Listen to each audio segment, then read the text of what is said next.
하나님의 말씀은 신명기 32장 9절에서 14절까지의 말씀입니다.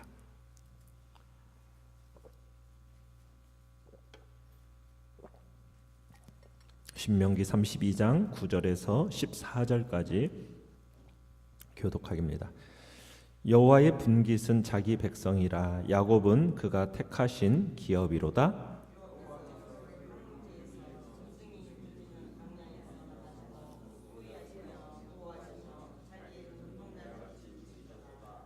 마치 독수리가 자기의 보금자리를 어지럽게 하며 자기의 새끼 위에 너풀거리며 그의 날개를 펴서 새끼를 받으며 그의 날개 위에 그것을 엎는 것 같이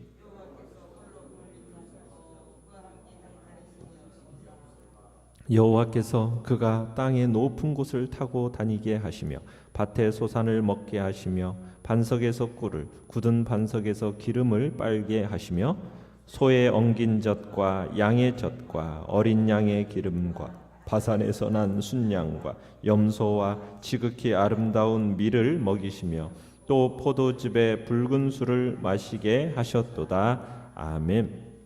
오늘 말씀의 제목은 특급 보디가드라는 제목으로 말씀을 나눕니다. 우리가 지금 모세의 증거의 노래를 보고 있습니다.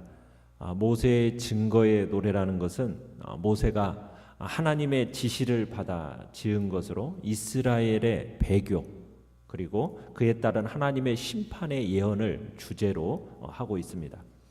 오늘 본문은 하나님께서 어떻게 이스라엘을 광야에서 보호하시고 가나안 땅을 차지하게 하셨는가라는 그 이야기를 회고하고 있는 장면입니다. 이스라엘은 9절에 보시면은 하나님에게 어떠한 존재라고 지금 얘기하고 있습니까? 이 여호와께서 이스라엘 자손들은 하나님께서 택하신 기업이다. 그래서 하나님과의 특별한 관계에 대한 이야기를 하고 있습니다. 그러니까 하나님은 많은 민족들, 많은 백성들 중에서 이스라엘을 선택하셔서 자기의 소유로 삼으셨다라는 이야기입니다. 이것은 오늘 우리들도 마찬가지입니다.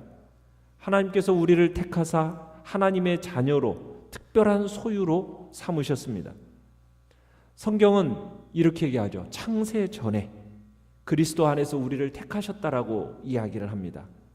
우리는 세상이 시작되기 전에 하나님에 의해서 그리스도 안에 예수 그리스도 안에서 하나님께서 선택된 백성이란 특별한 소유라는 이야기가 우리에게도 동일하게 적용되는 이야기입니다.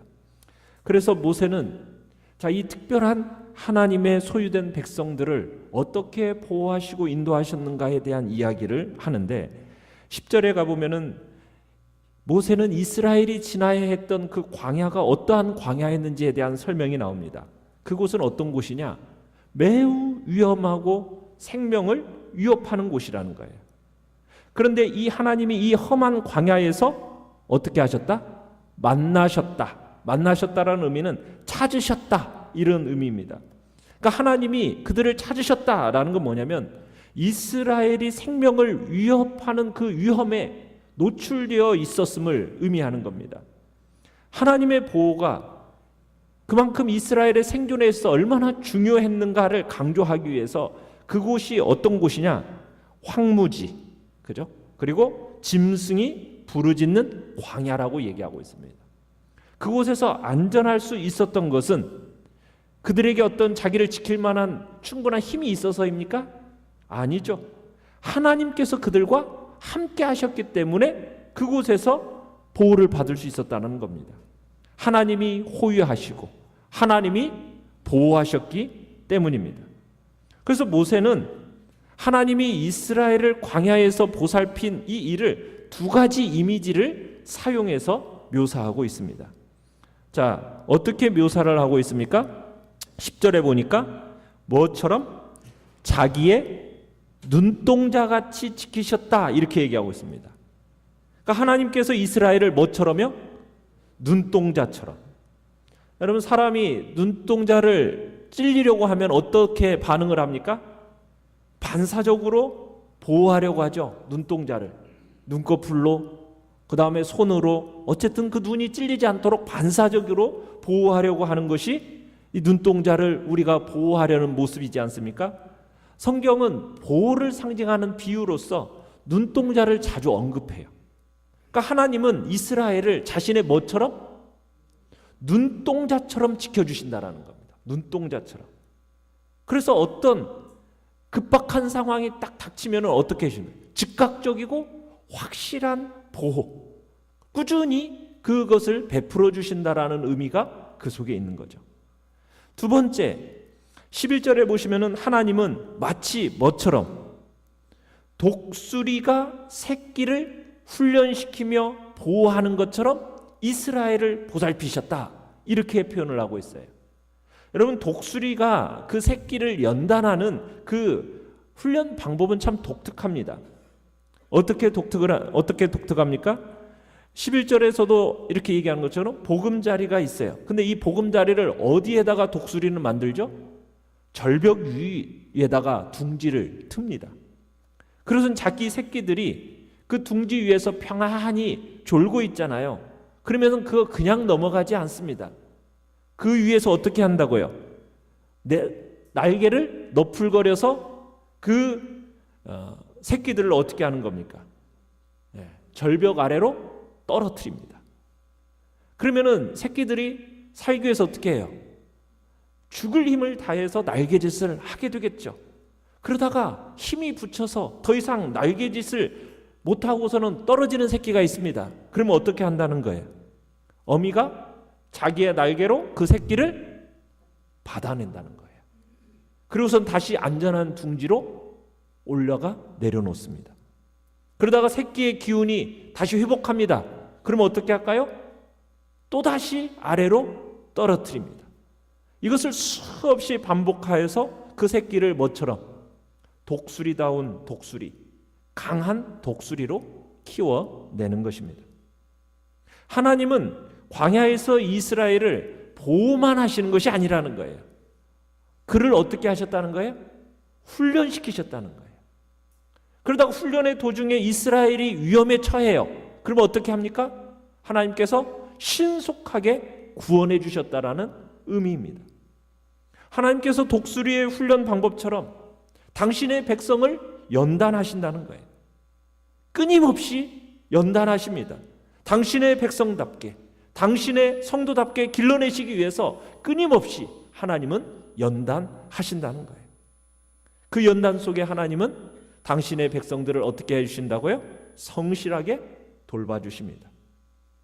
우리가 보다 완전하고 보다 성숙한 신앙인이 되도록 하기 위해서 하나님은 성실하게 연단하십니다. 물론 하나님이 우리에게 주시는 연단이 때로는 우리에게 가혹하리만큼 힘들고 무섭고 정말 버텨내기 너무 고통스럽다 느껴질 때도 있을 것입니다. 그러나 분명한 사실은 무엇입니까? 하나님은 당신의 백성을 절대로 방치하지 않으시고 포기하지 아니하시고 적절히 연단하신다면, 하시고 난 다음에는 결국에는 그 연단이 유익이 되도록 하시고, 도저히 감당할 수 없을 때는 어떻게 하셔요? 독수리의 어미가 날개로 받아내듯이 그를 또 보호하시는 거예요. 하나님의 연단이 주어질 때 그러게 우리는 두려워할 필요가 있습니까? 없습니까? 두려워하지 말라는 거예요. 우리 자신을 연단이 다가올 때 돌아보고 우리의 신앙적으로, 인격적으로 한층 더 성장하는 기회로 삼아야 합니다. 만일 연단의 과정에서 우리에게 우리가 위기에 빠진다면 어미의 독수리가 새끼를 외면하지 않고 자기의 날개로 받아준 것 같이 하나님도 우리를 당신의 사랑의 날개로 받아주시고 보듬어 주실 것입니다. 이것이 하나님이 우리를 보호하시고 하나님이 우리를 훈련시키시는 방법이에요. 하나님은 이스라엘이 광야에서 생활하는 것뿐만 아니라 그들을 그곳에서 보호하시고 인도하신 그 하나님이 어떤 분이신가? 12절에 보면은 그 광야 생활한 동안 보호하시고 인도하신 분은 누구밖에 없다고요?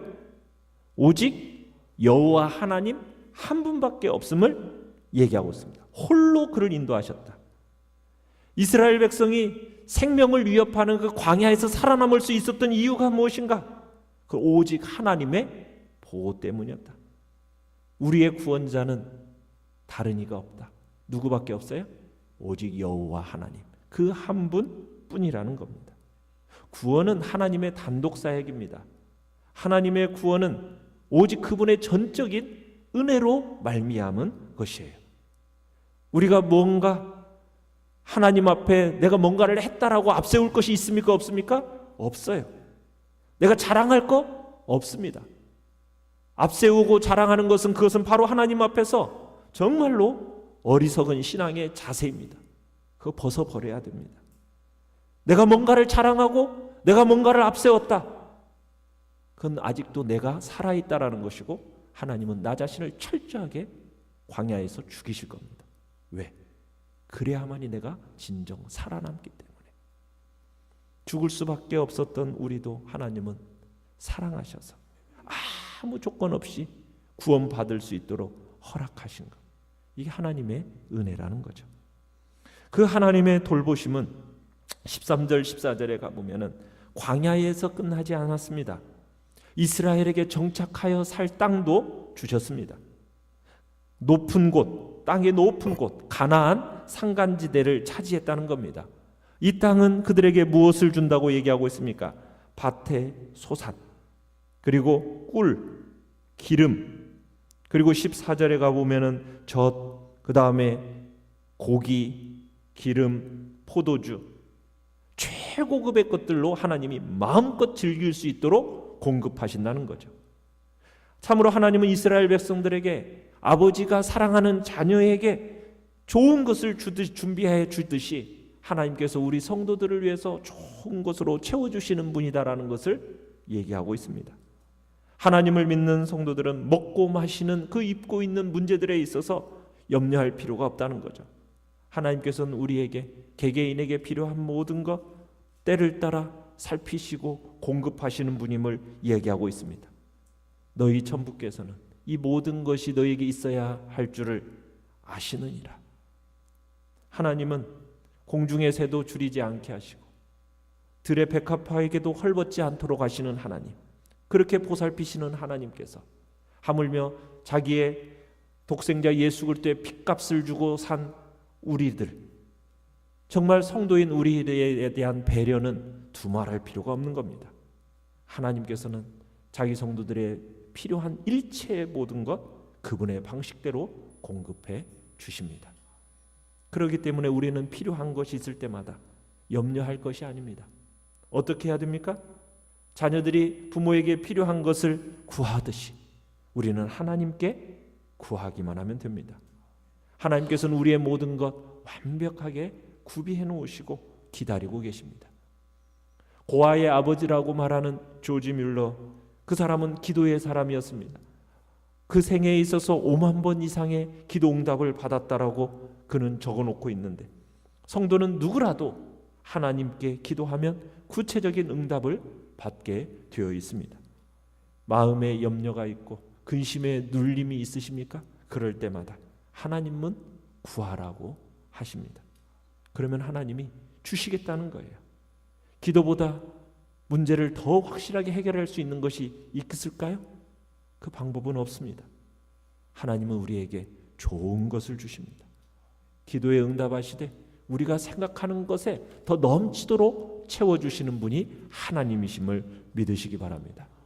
부모가 아이들에게 맛있는 것 딱 먹는 것만으로도 흡족해 하듯이 하나님은 그만큼 우리 애를 향하여 좋은 것으로 채워주시고 먹이시려는 것이 하나님의 뜻임을 믿으시기 바랍니다. 하나님은 우리를 강한 기업, 강한 독수리처럼 높은 곳에 다니는 복된 자로 우리를 이끌기를 원하십니다. 그래서 하나님은 보호하십니다.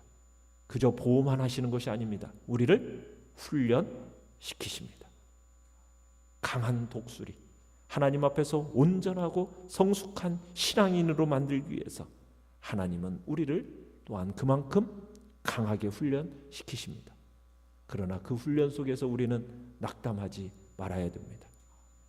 하나님을 향한 믿음을 가지고 정말 나를 그분에 대한 신뢰 속에서 결코 낙심함이 없이 끝까지 나를 지키시고 보호하실 하나님, 그분을 기대하면서 믿음으로 오늘도 살아가는 복된 하루가 되시기를 바랍니다. 그 하나님을 더욱더 사랑하시고 그 하나님을 더욱더 섬기는 복된 자리에 있기를 간절히 축원합니다. 오늘 말씀을